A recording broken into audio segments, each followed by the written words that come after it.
తెలంగాణ ప్రభుత్వం అత్యంత ప్రతిష్టాత్మకంగా చేపట్టినటువంటి ఇందిరమ్మ ఇళ్ల నిర్మాణ పథకాన్ని శరవేగంగా జరిపేందుకు అడుగులు వేస్తోంది. మరోవైపు ఇందిరమ్మ ఇళ్ల నిర్మాణాలకి సంబంధించినటువంటి ప్రొసీడింగ్ పత్రాలు మంజూరైనప్పటికీ కూడా కనీసం ఎక్కడ కూడా చిన్న పనులు కూడా చేపట్టినటువంటి సందర్భం చాలా చోట్ల కనిపించినటువంటి సందర్భం అయితే ప్రభుత్వం గుర్తించినట్లుగా తెలుస్తుంది. అయితే సదరు లబ్ధిదారులు ఆర్థిక ఇబ్బందుల కారణంగానే మేము పనులు చేపట్టుకోలేకపోతున్నాం, సొంత ఇంటి గల నిర్మాణం సాకారం చేసుకోలేకపోతున్నాం అన్నటువంటి ఆవేదన వ్యక్తపరుస్తున్నారట. సో ఈ క్రమంలో ప్రభుత్వమే ఒక అడుగు మరొక వైపు ముందుకు వచ్చి నిజంగా వాళ్ళకి రుణాలు ఇప్పించే ప్రయత్నం చేస్తోంది. నిజంగా ఇది రాష్ట్ర వ్యాప్తంగా ఉన్నటువంటి స్వయం సహాయక సంఘాలు ఏవైతే ఉంటాయో వాటిని ఒప్పించి ప్రభుత్వం రుణాలు ఇప్పించే కార్యక్రమానికి శ్రీకారం చుట్టింది రేవంత్ సర్కార్.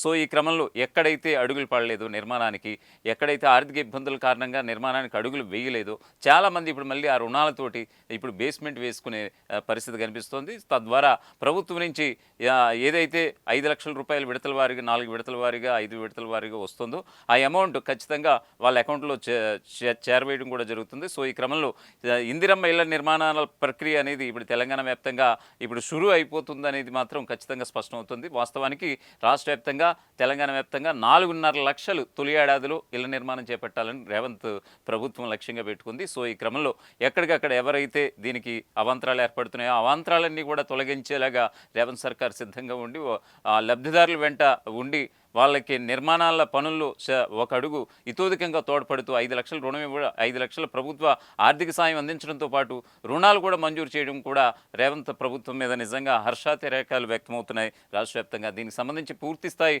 అప్డేట్ అయితే ఒకసారి చూద్దాం. దీనికి సంబంధించి ఇందిరమ్మ ఇల్లు మంజూరై ఆర్థిక ఇబ్బందులతో ఇల్లు కట్టుకోలేకపోతున్న పేదలకు స్వయం సహాయక సంఘాల ద్వారా రుణాలు ఇప్పించే వినూత్న కార్యక్రమం ఖమ్మం జిల్లాలోనే ఈ మధ్య ప్రారంభమైంది. రెవెన్యూ శాఖ మంత్రి పొంగులేటి శ్రీనివాసరెడ్డి చొరవతో జిల్లా అధికారులు ఈ మేరకు చర్యలు కూడా చేపట్టారు.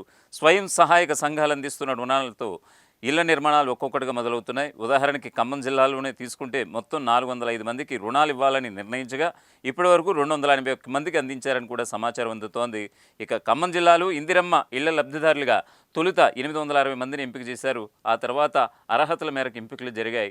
ఈ ప్రక్రియ నిరంతరాయంగా కొనసాగుతుండగా అన్ని అర్హతలు ఉన్న వారికి మంజూరు పత్రాలు అందజేస్తున్నారు. అయితే ఇల్లు మంజూరైనా కొందరి వద్ద డబ్బు లేకపోవడంతో నిర్మాణం మొదలు పెట్టలేదు. ఇటీవల అధికారులు ఇళ్ల నిర్మాణాల పరిశీలనకు వెళ్ళగా రాష్ట్ర వ్యాప్తంగా లబ్ధిదారులు తమ సమస్యలు విన్నవించుకున్నారు. ఈ విషయాన్ని అధికారులు మంత్రి పొంగులేటి దృష్టికి తీసుకువెళ్లారు. దీంతో ఆయన జిల్లా అధికారులతో చర్చించి స్వయం సహాయక సంఘాలను ఇందులో భాగస్వామ్యులను కూడా చేశారు. ఇళ్ల లబ్ధిదారులు స్వయం సహాయక సంఘంలో సభ్యులైతే వారికి రుణం అందించేలాగా కూడా ఆయా సంఘాలను ఒప్పించడం జరిగింది. 860 మందిలో 405 మంది లబ్ధిదారులకు ఇళ్ల నిర్మాణానికి ఆర్థిక ఇబ్బందులు ఉన్నట్లుగా గుర్తించారు. వీరిలో ఇప్పటివరకు 281 మందికి రుణ సౌకర్యం కూడా కల్పించడం జరిగింది ప్రభుత్వం. మరో 124 మందికి రుణాలు అందించాల్సి ఉందని కూడా ప్రభుత్వ గణాంకాలు చెబుతున్నాయి. తిరుమలాయిపాలెం మండలం ఏలువారిగూడెం గ్రామానికి చెందిన రేఖ విజయకు ఇందిరమ్మ ఇల్లు మంజూరైంది. అయితే డబ్బు లేక ఇంటి నిర్మాణం ప్రారంభించేందుకు ఇబ్బంది పడ్డారామె.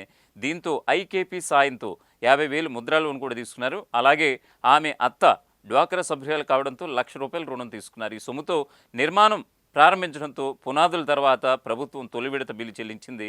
ఆ తర్వాత రూఫ్ లెవెల్ వరకు పూర్తి కావడంతో ఇప్పటి వరకు 2 లక్షల బిల్లు వచ్చినట్లుగా లబ్ధిదారు విజయ్ అయితే వెల్లడించినటువంటి సమాచారం.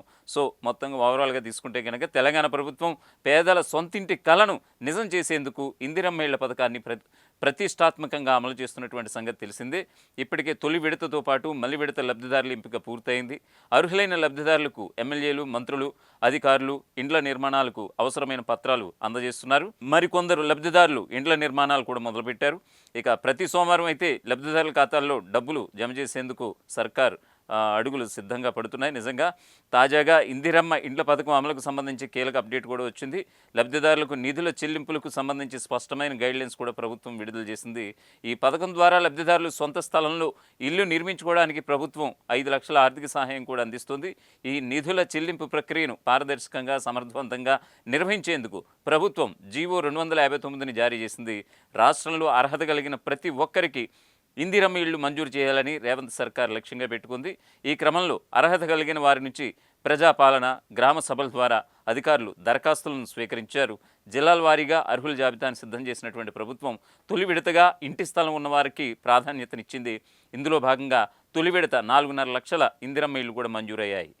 సో ఇది ఒక రకంగా గ్రామాల వారీగా చూసుకుంటే కనుక పరిస్థితి ఇది. ఇక జీహెచ్ఎంసీ విషయంలో అయితే కనుక జీహెచ్ఎంసీ విషయంలో అంటే గ్రేటర్ హైదరాబాద్ మున్సిపల్ కార్పొరేషన్ విషయంలో ఇల్లు స్థలాలు కూడా లేనటువంటి వారిని కూడా ప్రభుత్వం గుర్తించినట్లుగా మనకు సమాచారం ఉంది.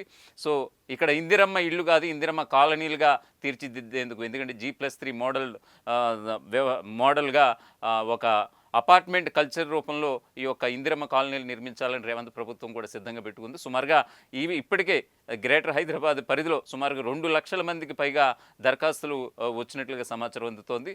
సో జీహెచ్ఎంసీ పరిధిలో కూడా త్వరలో ఇందిరమ్మ ఇల్లు కావేవి ఇందిరమ్మ కాలనీలుగా ఇప్పుడు రేపో మాపో ఖచ్చితంగా నిర్మాణాలు కూడా ముఖ్యమంత్రి రేవంత్ రెడ్డి ఆదేశాల మేరకు ఆ ప్రక్రియ కూడా మొదలు కాబోతుందన్నట్లుగా తెలుస్తోంది. అసలైన తొలి వెలుగు. ఫాలో వాట్సాప్ @తొలి వెలుగు official.